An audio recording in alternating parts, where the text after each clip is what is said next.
When we were little, both Jason and I got bullied, but he fell for the girl who teased him. To win her heart, he left me stuck on the highway. A speeding bus smashed into me. Just before I died, I realized my biggest regret was having feelings for Jason. When I regained consciousness, I was back in high school at 18 years old. This time around, when Rebecca dumped dirty water on Jason, I didn't step in front of him to shield him. "You clueless orphan, no one cares about you." Haha, acting all superior. The summer sun blazed brightly in the loud classroom as I found myself back in high school. Rebecca poured filthy water from a bottle onto Jason, surrounded by her group of friends. It was terrible. Laughter erupted from everyone.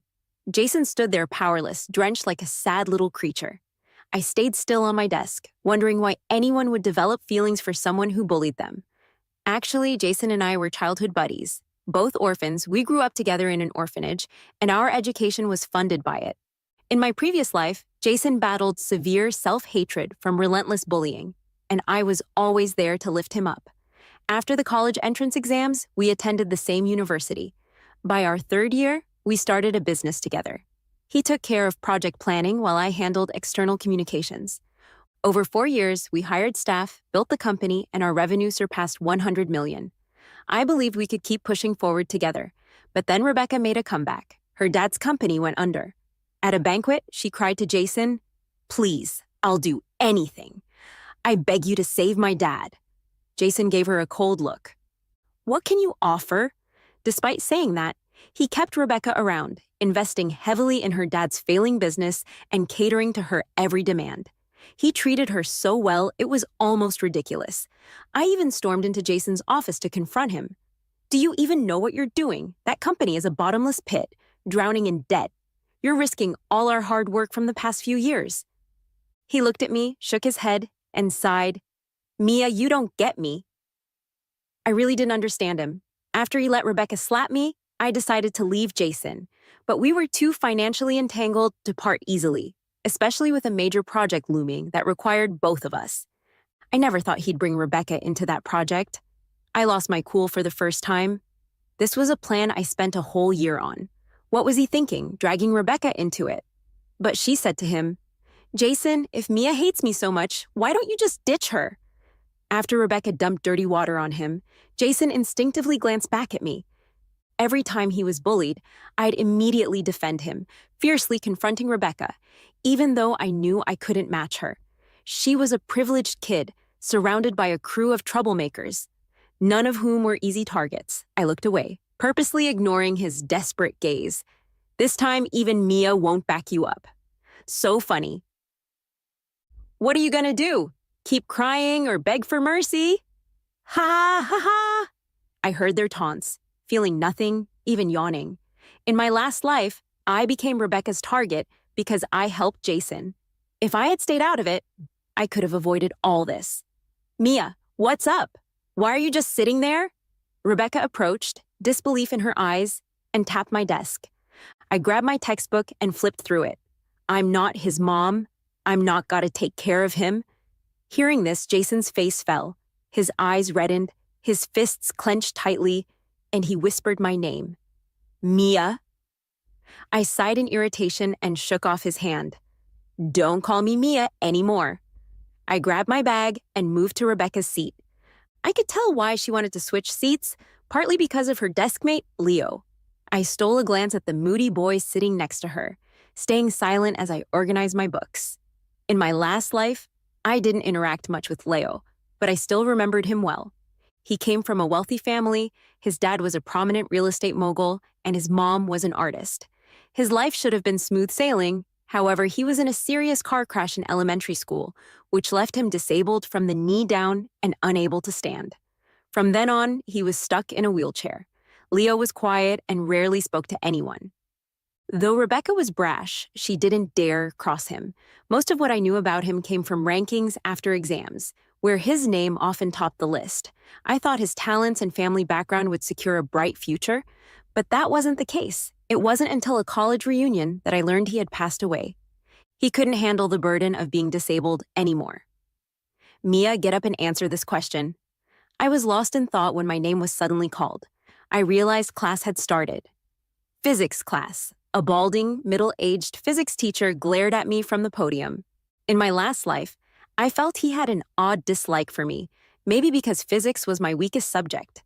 Looking at the long list of problems on the board, I took a deep breath, trying to recall what I learned in high school, and hesitantly voiced my solution. Is that it? The physics teacher tapped the podium with the eraser. Mia, your level has dropped. I was speechless. It wasn't my level that had dropped. My brain just hadn't tackled any problems in years. Just as I felt awkward, a note was passed to me. It was neatly written with clear and effective methods, along with the answers. Leo, my deskmate, still hadn't looked up, his long fingers gently turning a page in his textbook. That page covered the day's material. He was saving me. I glanced at him gratefully, and with my confidence returning, I began to speak out the answer. Leo truly was a genius, coming up with such an excellent method so quickly. All right, sit down, the teacher said dismissively, casually criticizing me. Pay attention in class and don't zone out. Make sure to consider the second situation. I suddenly realized that the aloof and gloomy boy might not be as scary as he seemed. He could just be sensitive and vulnerable. I grew up in an orphanage, surrounded by kids who had gone through similar experiences as I did. Some lost both parents and had relatives who wouldn't care for them, so they ended up here. Some were born with disabilities, blind, or with serious physical issues, abandoned at the orphanage's door. Only a few lucky ones grew up carefree and happy. Many were insecure and introverted, clearly yearning for attention but too scared to make the first move. Although Leo came from a wealthy family, he was actually quite similar to us. I wanted to give it a shot, to be the one to extend the olive branch first. More importantly, even though I had always excelled in high school, after all this time, I had forgotten most of the basics. I really needed someone to help me catch up. I decided to ask him for help. The next day, I brought some cookies I had made and placed them on Leo's desk. He paused, his hand still holding the pen. He looked up and stared directly at me. I tried to show a sincere smile. Leo, thanks for helping me in physics class yesterday. Consider this my thank you gift. He glanced at the cookies and asked casually, You made these? Yeah, I replied, feeling confident about my baking skills. There weren't many caregivers at the orphanage, so since I was 6 or 7, I had to learn to take care of myself. Doing laundry, cleaning, cooking, these were all part of my daily routine. Jason was so fragile as a kid that sometimes older kids would take his lunch. To make sure he didn't go hungry, I'd sneak into the kitchen at night to see if there was anything I could cook. I learned to make cookies during those times. He casually picked one up and took a bite. Not bad, right? I asked nervously. Leo didn't respond. He lightly tapped his finger on the table, as if he could see through my thoughts. You're a bit weak in electromagnetism. I nodded quickly. He gently pushed a workbook toward me, flipping it open to the middle. Start here. Focus on the problems I've marked. So, just like that, I managed to bridge the gap with Leo a bit through a box of cookies. After that, I often brought a few snacks along. They weren't expensive, mostly things I made myself in the morning. He and I shared similar habits, both liking to review material early in the day. During the break after our morning study session, as I was diving into Leo's workbook, a sudden panicked shout came from 2 rows ahead. It was Jason's voice. Caught off guard, I instinctively looked up in that direction. Almost all my classmates were drawn to the commotion. Those further away even leaned forward, curious to see. Jason stood up from his seat, his face pale, his lips moving without sound. There was a piece of clay on the desk, stained with red dots. If you looked closely, you could see several sharp, jagged pieces sticking out from inside. It looked like someone had sliced a blade into sharp pieces and stuffed them inside. Oh my God, blood! It's bleeding! A girl by the aisle shouted. That's when I noticed Jason's hand hanging by his side, with a clear wound, dripping blood onto the floor. You didn't even last 10 seconds. How did you let go? Rebecca rolled her eyes, poking Jason's stomach with a ruler.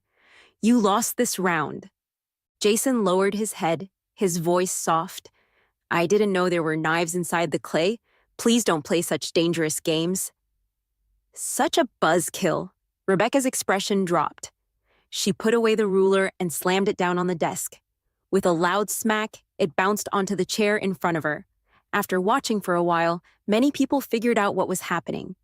It was just that the queen bee was bored today and had come up with new ways to bully the weaker students. Rebecca, you scared the poor guy to death today? He looked like he was about to cry. A few of her friends leaned in, whispering in her ear. Rebecca huffed and turned her head to look at Jason. He had just sat down, appearing dazed. Hey, are you really gonna cry? Rebecca suddenly shoved him hard. How about this? I'll take you to the school nurse. It'd be bad if you get infected. Jason blinked, looking up in confusion. I was busy copying a tough problem from the blackboard when our eyes met. He shook his head. No need, I can handle it myself. He shook his head. No need, I can manage. In the past, Jason was always behind me. This was the first time I saw their interaction so directly. It felt strangely intriguing. Rebecca is quite something, Leo said, tossing a folded paper crane into a glass jar. She slaps you and then gives you candy. It's like mind control. I remembered on my first day that he had this hobby of origami, which didn't match his cool persona. I looked at him, signaling him to continue. Constant physical torment, verbal abuse. Just when you're on the brink of despair and can't take it anymore, she'll pat your head and comfort you a little, and you'll feel so grateful, ashamed for all your past struggles and resistance. People might even develop a false sense of gratitude, thinking, wow, she's so nice to me. Is that how it is? My mind was a jumble as I poked at the draft paper with my pen. I didn't even notice when Jason came up beside me. Mia. He stood by my desk, his shadow falling over my pages. My hand hurts. Can you help me bandage it? In the past, without him saying anything, I would have jumped at the chance to take his hand and fetch some alcohol and bandages. No, maybe I wouldn't have let him get hurt in the first place. I would have grabbed Rebecca by the collar and pinned her down, telling her, "Want to play a game? I'll play with you." But now I knew some people weren't worth the effort. The school nurse is on duty 24/7. I think you know where it is, I replied coldly, focusing back on the half-finished problem in front of me. But Jason forced a weak smile, putting his hand directly on my desk. Mia, it really hurts. I could see that his wound was deep, blood was still oozing out, even dripping onto my desk. You? I was really getting annoyed. I didn't know if it was because I'd been too good to Jason in the past that he had developed this habit of relying on me. Move your hand away. It's dirty. Leo suddenly intervened, looking up from his textbook. He grabbed a few paper towels and tossed them over. Quick, wipe it off. If you want to play such a dumb game, don't mess up other people's desks. The air froze for a moment. I had to admit, Leo knew how to hit where it hurts. Jason slowly suppressed his smile, his back straightening little by little. He actually picked up the paper towels Leo threw, gripping them tightly and wiping his wound. Some of the paper scraps stuck to the surface, looking painful. He had a certain pride in him. Let's switch seats, he said, looking Leo in the eye. Mia and I have always been desk partners. There's no need to separate us. Oh, and why should I care? Leo laughed. I like this spot and don't want to move at all. Besides, shouldn't you ask Mia if she wants to sit with you?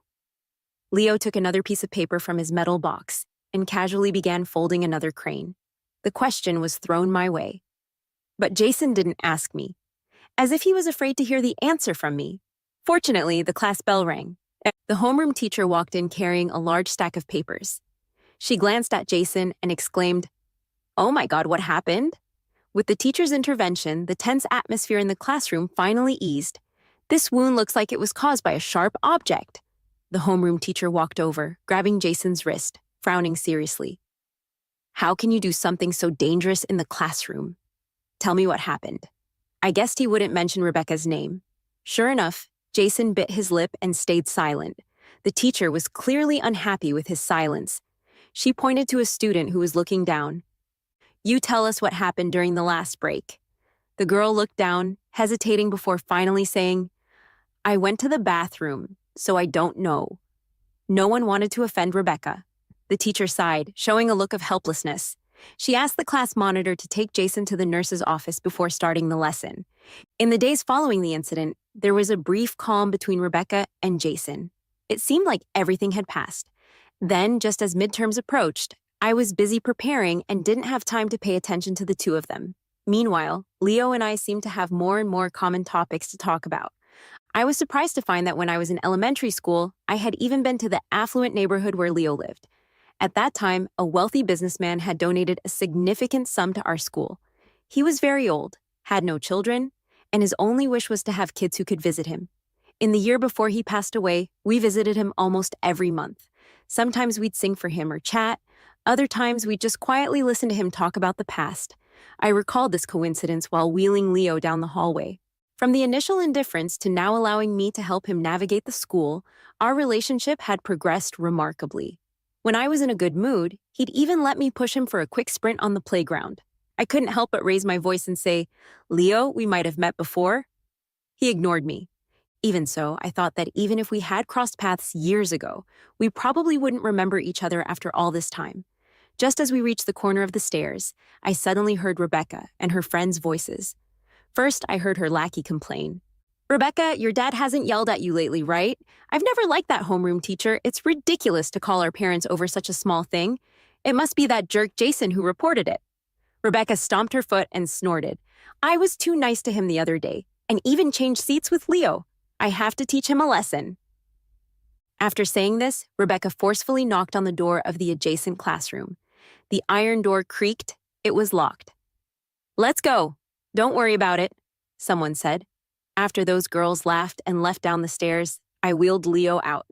That classroom was a storage room. The dark green painted door led to old equipment and teaching materials, opened only once every few months. It didn't even have windows and was dim and gloomy. Watching Rebecca and her friends leave, I felt something was off. From what they said, it seemed the homeroom teacher must have called Rebecca's parents after Jason was hurt, and they suspected Jason had reported it. Though it was almost certain it wasn't as they thought, given their personalities, they would undoubtedly seek revenge. I glanced at the storage room. What if they locked Jason in there? Honestly, what happened to Jason had nothing to do with me, but I suddenly remembered he might have claustrophobia. Jason had been sent to the orphanage by the police when he was very young, around 4 or 5. The neighbors called the police because of a terrible smell coming from his home. When the police arrived, they found both his parents dead. He had hidden in a wardrobe for several days. If it hadn't been for a caring female officer who opened the door, he might have been overlooked. When Jason was carried out by the female officer, he was covered in wounds, marks from a belt, hits from a chair, and scratches from fingernails digging into his skin. The neighbors stood at the door, covering their nose with their hand, saying with disgust, that couple had mental issues and argued every day. When they were in a bad mood, they'd beat the kid. We heard the child crying every night. It was unbearable. I thought they'd take the boy with them, but at least they had some conscience and left him alive. During Jason's first self-introduction at the orphanage, he said, "I'm Jason." One child laughed. "What a weird name. Your parents must really hate you." Jason's gaze darted around nervously. Later he told me, "Mia, I envy you. Your parents died saving people. My parents always hit me. Sometimes when they're tired of hitting me, my mom locks me in the closet for a long time, only letting me out when she remembers.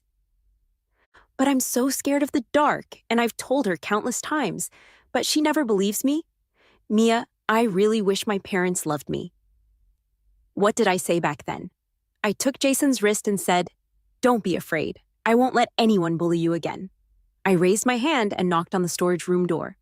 If Jason was locked in that dark, closed space, he might feel anxious, suffocated, and even harm himself. Just as I leaned to listen for any sounds from inside, my sleeve was suddenly tugged. Leo frowned, looking a bit unwell. "Mia, I don't feel good." I crouched down and asked, "What's wrong?" He held his stomach. "It hurts. If something happened to Leo, I wouldn't be able to handle it alone."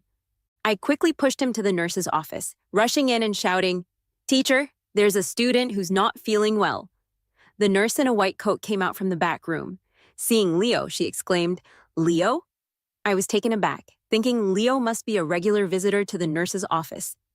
"What's going on today?" The nurse washed her hands and took the wheelchair from me, pushing it inside. She glanced at me and nodded. "You're his classmate? Please wait here." I agreed and sat on a bed in the outer area. There was a curtain separating the inside from the outside. Though I couldn't see, I could faintly hear their conversation. After a while, the nurse's voice came through. "There's nothing wrong. Have you been eating regularly these days?" "It's nothing serious. Just remember to go for checkups every so often. If you feel unwell, just call me." Soon the nurse wheeled Leo back out. He was looking down, making it hard to see his expression. I wondered if something was wrong with Leo's health. If he hadn't felt unwell, why had he dragged me to the nurse's office? Lost in my thoughts, I didn't speak for a while. It was Leo who broke the silence, coughing a couple of times and looking up at me. "Mia, I have something I want to give you." "What is it?" It was gym class time. Most students were out on the playground. Leo and I had snuck out. I originally wanted him to help me with some problems, but we ended up running into Rebecca and her group, which threw off our plans. I tilted my head and asked, "A gift? For me?"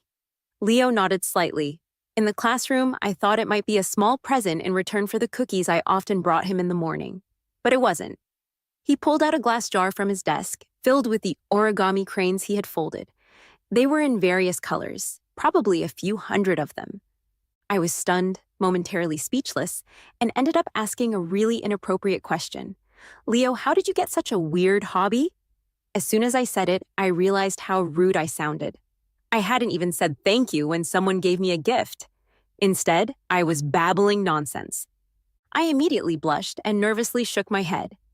That's not what I meant." But Leo wasn't angry. He looked at me seriously and smiled. "Mia, the first origami crane I ever got was from you." His expression didn't seem like he was joking at all. 10 years ago, he opened the jar and took one out, placing it in my hand. "Do you remember?" 10 years ago. It turned out that the year I visited the wealthy old man with the orphanage caretaker, I had really met Leo. Memories flooded back in an instant. At that time, I occasionally saw a little boy sitting alone in a wheelchair. His home was not far from the wealthy man's house, with a beautiful garden. He'd often be there, a thin blanket over his legs, quietly looking outside. There were many disabled children in the orphanage, so we were used to it. But his eyes looked especially lonely and sad. On my last visit, I pulled a paper crane out of my backpack. I had folded it out of colorful paper while bored at the rich man's house. I ran over, reaching my hand through the railing from the garden, and handed it to him. "This is for you." He didn't say a word, just looked at me. The old man said, pointing to the wealthy man's house, "Origami cranes can fly you to the sky. Here's one for you to see beyond this garden." I held the little folded paper. So the origami crane from 10 years ago had come back to me. "I've been waiting for you to return," Leo said softly. He gently tapped the glass jar. Then I started folding paper. "You used to come on weekends, so I folded one each weekend, like a lonely child making a wish, but you never came back." I sat down. In that moment, I even felt a twinge of guilt. I didn't realize my small action had such a big impact on Leo. He looked up at the sky outside, as if reminiscing. At that time, I had an accident and my leg was ruined. Everything felt bleak. My family was wealthy, with the best doctors treating me, and my parents still seemed to care, but I knew I would never be like others again. When you came, my mother had just gotten pregnant. She smiled and asked me, "Leo, you're gonna have a little brother, are you happy?" I wasn't happy. I felt abandoned but couldn't express it. If I did, everyone would think I was selfish. So, "Mia, when you said that the origami crane could take me away, I really wanted to go with you." At that moment, Leo showed his vulnerable side for the first time. Afraid of being left behind, afraid of being seen as an outcast. I took a deep breath and finally said, "Leo, this time no one will abandon you." He tilted his head, a slightly puzzled smile appearing at the corner of his mouth. "Really, even if it's Jason, you'd still choose me?" I was a bit taken aback. "Why compare yourself to that guy? I have nothing to do with him." "Yeah, Mia, he's not worth it." Leo reached out and held my fingers. I sometimes wondered why, since Leo had known me so early, he never mentioned it in the past life. Back then, we were like two parallel lines, moving straight in the same direction, yet with no intersection.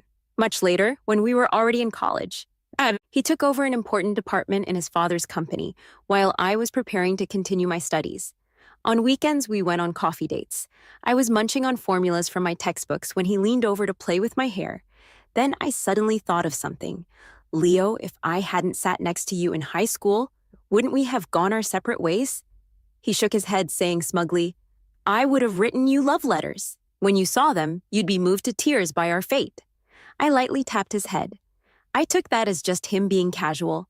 After all, in my previous life, I never saw any love letters. I closed the lid on the origami crane jar and put it in my backpack. After a while, the bell rang to end gym class. Students gradually returned to the classroom. Rebecca and her friends were there, giggling and looking very happy. There were 2 study periods in the afternoon before school ended. During these periods, many students would leave early, packing their things to go home. Without a teacher to supervise, a third of the classroom might be empty. And this time, Jason was also absent. By the next morning, Jason still hadn't shown up. The homeroom teacher's class was the second period, and she quickly noticed some students were missing. Is Jason absent? She called the class leader over. The class leader shook his head, clearly unaware of the situation. Due to Jason's special circumstances, his parents couldn't be contacted, and the only way to reach his guardian was to call the orphanage. Although it was inconvenient, it seemed to be the only option. I recalled the scene yesterday when I saw Rebecca and the others in front of the warehouse. I never thought they would dare to play such a prank, locking Jason in the warehouse for so long. If things dragged on, it could get serious. Teacher, I think I heard some noise by the warehouse yesterday. I raised my hand and stood up. The warehouse? The homeroom teacher was startled, then quickly understood, pointing to a few students. Class leader Mia, you all come with me. After a moment's thought, she pointed at Rebecca. You come too. When the security guard arrived with the keys, the warehouse was quickly opened. It was pitch dark inside, with a smell like rusting metal in the damp air. The ground was littered with various unused sports equipment, and I had to be careful not to trip with each step. The guard spent a while looking for the light switch on the wall in the hallway before finally finding it. As the lights turned on, they were so bright that I nearly squinted my eyes. Isn't that Jason? Someone suddenly shouted. Oh my God, what happened to him? Someone call 911. Jason was curled up in the corner by a cabinet, tightly hugging himself with his arms. Next to him was a hard metal piece that had fallen from some equipment. His arms were covered in deep cuts from the sharp edges. He slowly raised his head, revealing his wet eyes, but there was no sparkle in them. He whispered, Dad, Mom, Mia, I'm scared. Mia, Jason saw me right away. He trembled as he stood up, pushing through the crowd to stand in front of me, hugging me tightly. Mia, I knew you'd come. You would definitely come find me. His voice was filled with grievance, confusion, and a cautious reliance.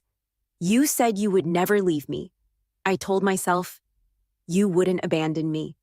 It would take a while for the ambulance to arrive. Seeing the students like this, the homeroom teacher's earlier anxiety turned into anger. Who pulled this prank? No one's saying. If no one talks, we'll check the surveillance. This kind of atmosphere in class has been going on for a while. It needs to be dealt with. After saying that, she stormed out of the warehouse, ordering the security to take her to the monitoring room and telling the class leader to inform her when the doctor arrived.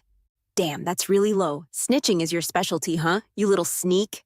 Rebecca leaned against the wall with her arms crossed, looking coldly at us. I pushed Jason aside, staring at her. What do you mean? What do you mean? Don't you understand?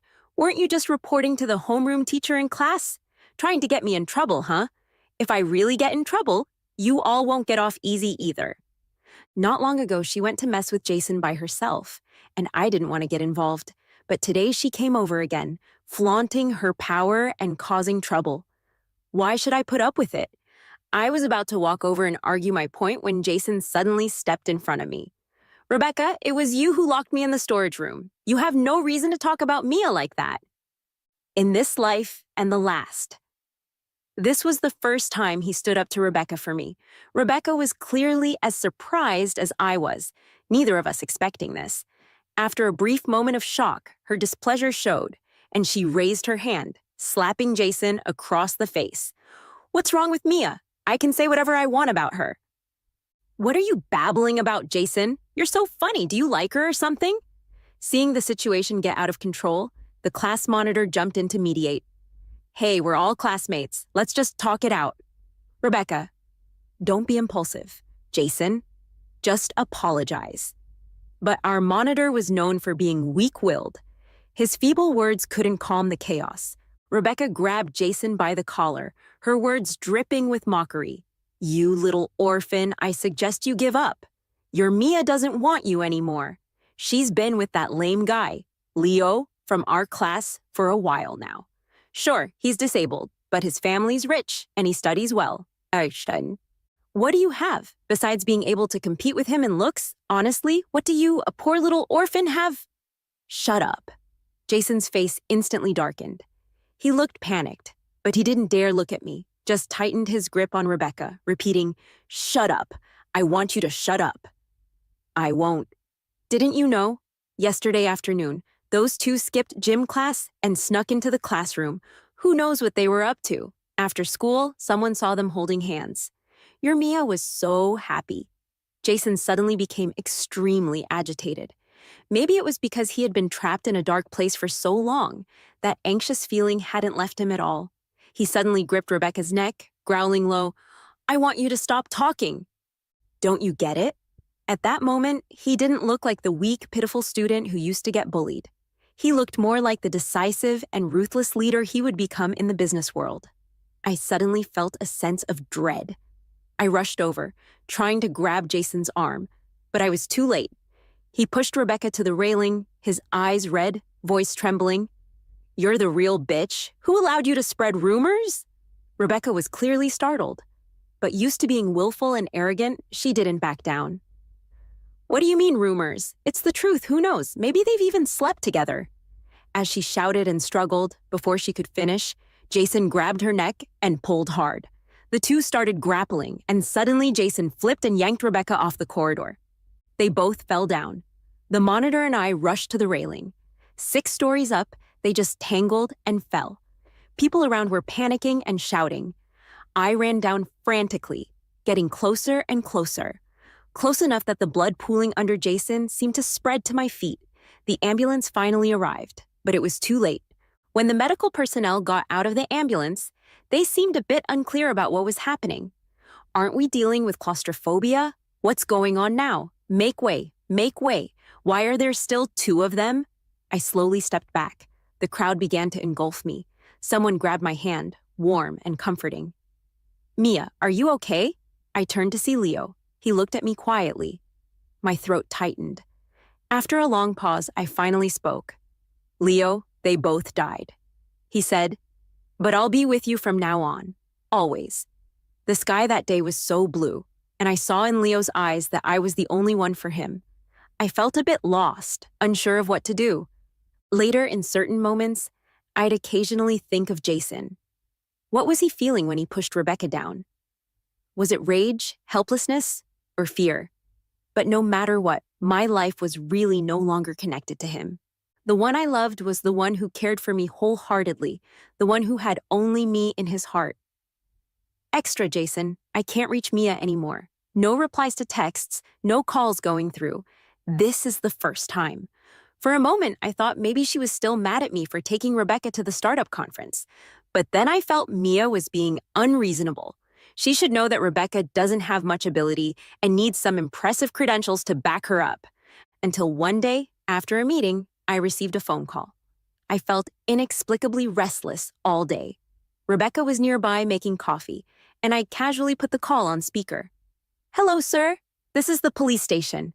We were handling a traffic accident at the highway exit a few days ago, and a young woman was killed. We're not sure if you know her." My temples throbbed. Rebecca placed the coffee next to me. The damn officer keeps talking. Because she had no parents or relatives, we found that her most contacted friend is you. Would you be able to come in regarding Mia's funeral? I suddenly threw my phone away. Damn it, what are you talking about? The call ended with a beep. Liars. Rebecca crossed her arms, leaning against the wall, looking at me coldly. Didn't you see the news? A few days ago, on the highway we passed for the meeting, a bus lost control and killed a woman. For the first time, I found Rebecca repulsive, abruptly cutting her off. Get out. She looked at me incredulously. What did you say? I repeated, "Get lost." "Fine. You said it yourself. Jason, don't beg me to come back. Mia can't be dead. A long time ago, back at the orphanage, she told me she wouldn't leave me to come back. Mia can't be dead. A long time ago, back at the orphanage, she told me she wouldn't leave me behind. So when I went to the police station and saw her body, I still couldn't believe it. I tightly clenched my fists. I realized I was afraid of the truth, so afraid that I was shaking. Just sign here? The officer's voice was cold and bureaucratic. Just sign here? The officer's voice was cold and bureaucratic. My voice was hoarse. What I really wanted to ask was whether she said anything before she died. But I knew there wouldn't be anything, let alone a word about me. Since then, I found my emotions becoming increasingly unstable. I became irritable and angry, often slipping into waves of emptiness and confusion. I returned to the orphanage, donated a large sum of money, and the director treated me like a big shot. "Sir, our caregivers often mention you to the kids, saying they want to use you as a role model." I looked at the children. They were just like I was back then, small and pitiful, but I didn't feel close to them. Instead, I felt a bit annoyed. I went to take a walk around the grounds. The director didn't suspect a thing, thinking I was just reminiscing about my childhood. I walked alone to the dorm area. The kids were taken out by the caregivers for activities, leaving it empty. I opened the door and immediately saw the room where Mia used to stay. Of course, her things were no longer there, but I still felt like I could see traces of her existence, like that small single bed, the chipped nightstand, and the wooden wardrobe. I closed my eyes, recalling the times I would joyfully come here to find her at night. I vaguely felt like she was still here, sitting at the edge of the bed, waiting for me. My Mia. My Mia. I opened the wardrobe and hid inside. Would my Mia come looking for me? 2 days later, my assistant finally found me. He couldn't get in touch with me, and his calls weren't going through, so he drove to the orphanage out of desperation. The director thought I had disappeared without a word. After checking the surveillance footage, they discovered I was hiding in a child's wardrobe. Everyone was shocked. I could no longer hide my unstable mental state. The company hired a well-known psychiatrist for me. She was a nearly retired expert with a gentle and soothing voice, guiding me to talk about my past little by little. "So you were the one who left Mia on the highway, right?" "Yes." I closed my eyes, my mind feeling like it had been hit by a heavy hammer. Rebecca even reminded me that there were no cameras there, and no one would see it. My heart was overwhelmed with waves of regret and pain. I wanted to go back to the past and change everything, but the doctor didn't seem to blame me at all. She simply asked, "Have you thought about why you're so forgiving towards Rebecca? She bullied you, humiliated you, looked down on you. Do you really like her?" I shook my head. I couldn't answer that question. After a long pause, I said, "I just wish she would treat me better." "Maybe you're just projecting your feelings for others onto her." The doctor poured me a glass of warm water. "The lack of paternal and maternal love in your childhood makes you feel like you're missing a piece of yourself. Perhaps Rebecca's presence just reminds you of those darkest experiences. She has made your life so bleak, yet sometimes she gives you just a little sweetness. That tiny kindness, which wouldn't matter to an ordinary person, is magnified under the pain she brings. But you forget about the girl who has always been with you, helping you grow and never wanting to hurt you. Jason, you need to learn to love. Don't let yourself be manipulated. Jason, you need to learn to love. Don't let yourself be manipulated." When I got to the villa, I found that Rebecca had come back. She was sprawled on the sofa, and when she saw me enter, she jumped up and hugged my neck. "Jason, you're back. I heard you went to the hospital?" Something felt off about the villa. I pushed her away. "Where are Mia's things?" I snapped. She didn't take it seriously. "What's the point of keeping things from a dead person? It's bad luck." I was almost driven mad with rage. Those were my last memories of Mia, and she had thrown them away. I trembled and suddenly slapped Rebecca hard. She stared at me, wide-eyed. Slowly, a strange smile crept across her lips. "Jason, you're really disgusting. Do you know what I found in your desk today? A love letter to Mia from Leo back in high school. Turns out you knew each other since elementary school. If it weren't for you, Mia might have ended up with Leo long ago. It's you. You withheld Leo's love letter, making him think Mia didn't remember him or like him at all. If they had been together, would Mia still be dead? Rebecca always had a way of hitting my weak spots precisely. Yes, ultimately, it was my fault that Mia died.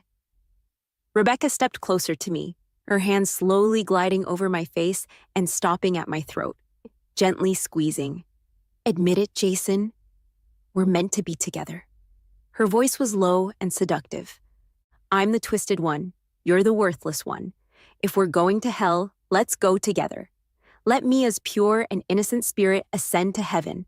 She stood on her tiptoes, as if she wanted to kiss me. Yes, someone so vicious, manipulative, and full of desire. We should die together. I opened the drawer of the desk and pulled out a gun. Once at a banquet, a senior from a rival company tried to insult Mia, and I smashed a bottle over his head in anger. But I could never feel completely secure. So I bought a gun, just in case something like that happened again, hoping Mia would never be hurt. Rebecca, no one will ever like you, a woman as vile and cruel as you are. I pressed the gun against her chest and pulled the trigger.